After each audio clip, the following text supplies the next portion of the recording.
This is William Kentridge in my studio in a warm autumn afternoon in Johannesburg at 4:30 p.m. These are brief answers for Giuseppe and Ruth from Film Explorer. I'll try to answer some of your questions.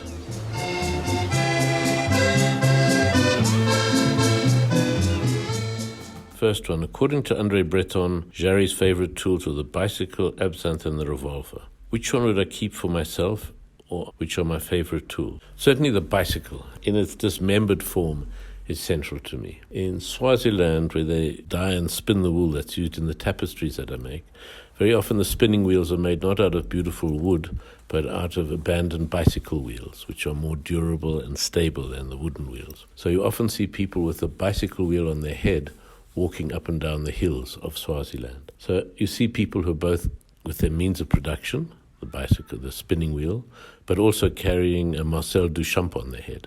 And that set of associations carries through. So what a dismembered bicycle wheel can become, both a useless and useful object, sits centrally. A stick of burnt wood is obviously a central tool for me, and the voice of a singer. So let's say the broken bicycle, the voice of a singer, and burnt wood would be my favorite tools.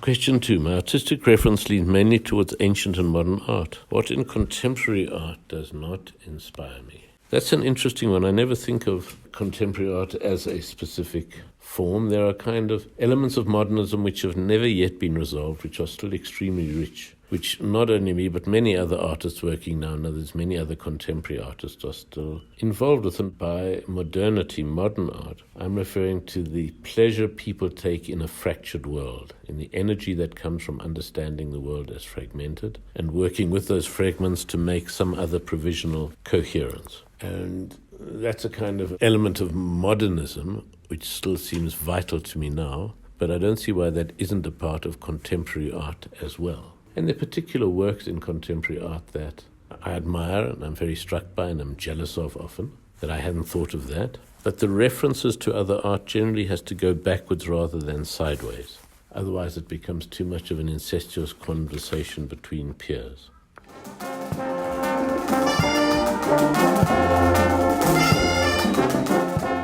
Question 3. Colonialism and its aftermath. Now, any discourse on colonialism risks sharing the same delirious globalitis of this narrative. Let me just say that your questions are some of the most interesting ones that are sent to me. I do many of these interviews, and usually I groan when I see the questions. And when I saw yours, I thought, oh, what a pleasure. So it would be nice to have a proper conversation at some point. But to get back to the questions. That is all there is. Is this all there is? Would you say that a conscious delirium, together with the turning of global discourse to open interrogations, are the main tasks of the artist? That's a hard question. Conscious delirium, I think, is. I was asked recently to give 3 phrases about my own work, and the only thing I could honestly come up with was too much, too many, and not enough. In other words, there is an overabundance. There's too much work being made and too many things to see. But to try to keep up with the muchness of the world, with the thinking in the world, with the paradoxes and contradictions of all the places where good, clean images of coherence break down, where one has to show all the gaps in the single lines of narrative coherence. That does seem to be not a duty. I don't think there's any moral duty of the artist, but one of the opportunities for artists to work on. I'm not sure about the task of the artist. The task of the artist is to work hard in their studio. And hopefully, if the work is interesting, that will tell you something about the world and about the artist also. The openness of the interrogations I would describe as giving stupidity a safe space to flourish in the studio. It's giving the image the benefit of the doubt, the whim, seeing what emerges rather than even knowing what specific questions to ask, to try to discover what the questions are at the end. And understanding that all answers will be provisional, partial, and completely inflected by the biography of the person giving the answer.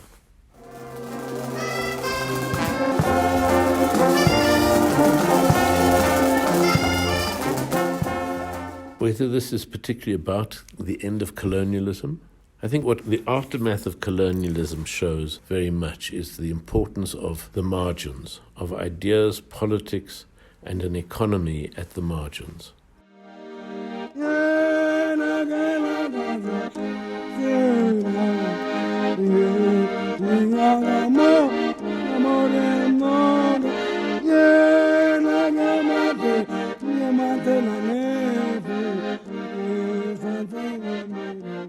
Processions, the cinematic, the big mechanism ruling the people, the dance macabre as a mechanism. I never thought of it as a mechanism, but that's a very good term for it, and a carnival parade. Necessity of destiny and hazard of celebration conflate. Is there more necessity or hazard in our walking? I suppose that's a question I should ask you. Is there more necessity or hazard in our walking? I'm not sure who it was who described walking as constantly falling and saving yourself from falling. With every step you lose your balance and regain your balance. So there's a hazard in losing your balance and necessity in saving yourself in every step. The walk is, as you say, both pushed from behind, migrations and refugees pushed from behind, but with the activity of taking the step also a possibility of a different landscape that will be entered.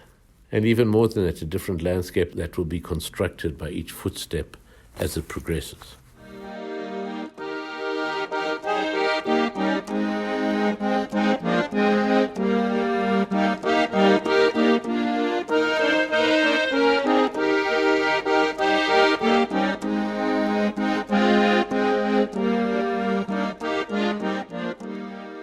Slow motion versions of thought.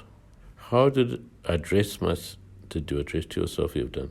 The ideal time of reception of my animated works. 4 hours in the Basel exhibition is 3.5 hours more than most people, so thank you for that.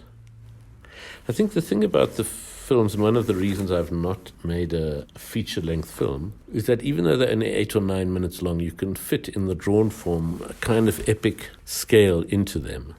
And obviously there are many expansions and contractions of time in animation. When projected, take 1 second to the eye, which may take many hours to draw, to actually gather those frames, which together will constitute 1 second of projected time. So there's a time coming into the studio, the impulse for the image, and then it's dissolution and breaking up into all the fragments of the different frames which expand how long that takes, and then it's shrinking back into the roll of film, the 25 frames, which passes in the 1 second flash. In a way, I think also when you watch an animated film, you're aware of the time in the film. If you just watch a static photograph for 10 seconds, then you're giving it your 10 seconds, the viewer's 10 seconds.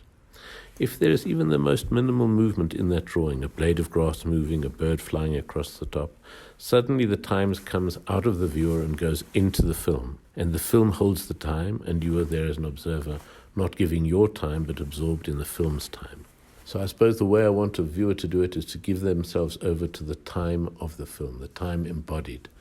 You know, the 0.5 kilo of celluloid film that's gone through the gate that contains the 4.5 minutes of film in it. And I think the fact of the animated drawings does make you aware of time as a much more concrete material substance rather than this otherwise ephemeral and completely invisible material we move through.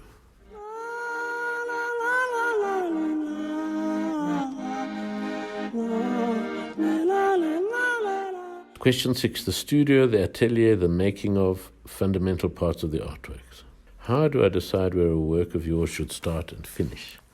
In terms of finishing, it's much easier with animation because you don't have to reach a definitive finish. The drawing is under construction and in movement, and when the sequence reaches the movement that you want, then whether the drawing is finished or not doesn't really matter. You go on to the next one and it stays in its definitive state of incompletion, as opposed to making a drawing that only exists as a drawing, where the hard thing is to keep the flexibility and looseness of drawing it started with all the way through to the end, to be able to finish the drawing at the speed in which it was begun.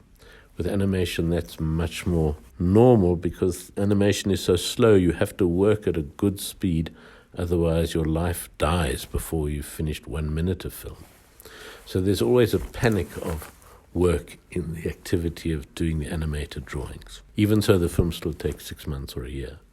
But they would take 10 years if you gave each drawing and each moment of it the attention you would as if it was going to be a finished drawing. I rely on the people seeing it badly because they only see it for a 25th of a second at a time.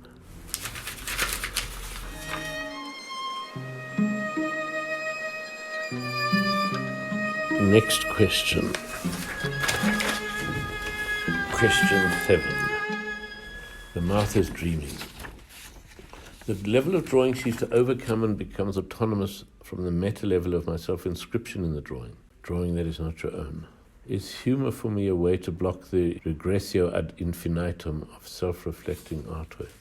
I think there are always two conversations in any work of art. The one is a relationship to the outside world, and the second is to the history of image making. So there's always a reference back to, if you draw a horse in your head, there are all the other horses you've seen in art history and also out in the field, and the ways in which they have been represented naturalistically, schematically, in 3 dimensions, in 2 dimensions. And there is what the horse is doing, whether it's an aggrandizement of a man, whether it stands in for the working class, all of those other kinds of questions that come in, as well as, of course, the private history of horses in every viewer's head that enables them to recognize a horse and layer that horse with all their own sets of memories and associations.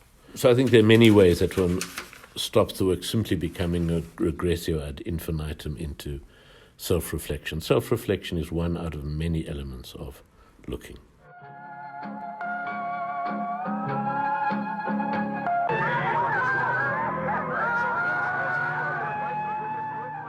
The formative way of working, how do I coordinate the individual process of creation and moments like the editing of the work with people like Janus Fouché.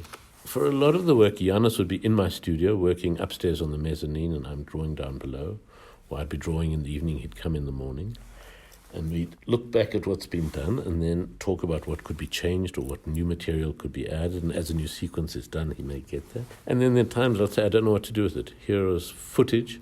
Can you add these 2 pieces together and see what we get? And then it's very much the practicality of looking at that and me being able to say, I know that's what I asked you to do, but I can see they're moving too fast and it's too crowded. Then we slow them down. Can we take some figures out? We need a darker sky. Some of which things I'll do with drawing, or all of which I'll have drawn at some point, but we may find, well, here's a sky from a drawing I did a year ago, which seems the right one to put behind these figures now.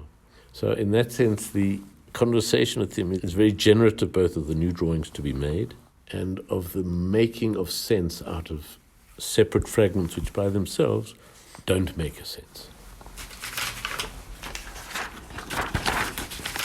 In Ubu Tells the Truth, the eye and the camera, a principle of destruction. Is the eye more destructive than the hand? It's interesting, I wasn't thinking of it as destructive.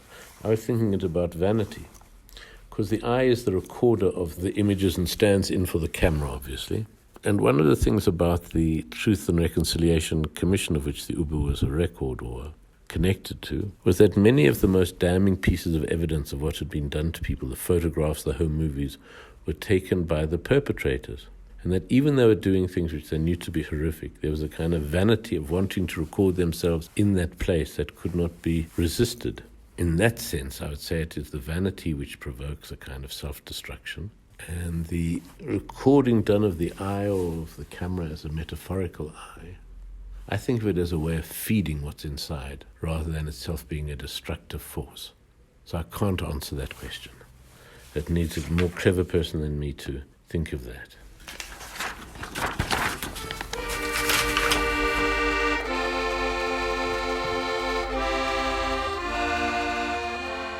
Then the other one is an interesting one. I'd never thought of myself as Sisyphus, but fundamentally I suppose the drawing, the redrawing, the rubbing out, the redrawing, the rubbing out, the redrawing is a kind of Sisyphusian process. And you get the rock to the top of the hill, and maybe that means that it stays there for a moment while that film is there and seen for that moment. But then it somehow always rolls down the hill because the next week you're busy pushing it up the hill, making the next film. It's interesting, when people ask me in the future now, why do I keep working like this? I will just shake my head and say Sisyphus. So thank you for that. And Sisyphus is, of course, always a drama of resistance.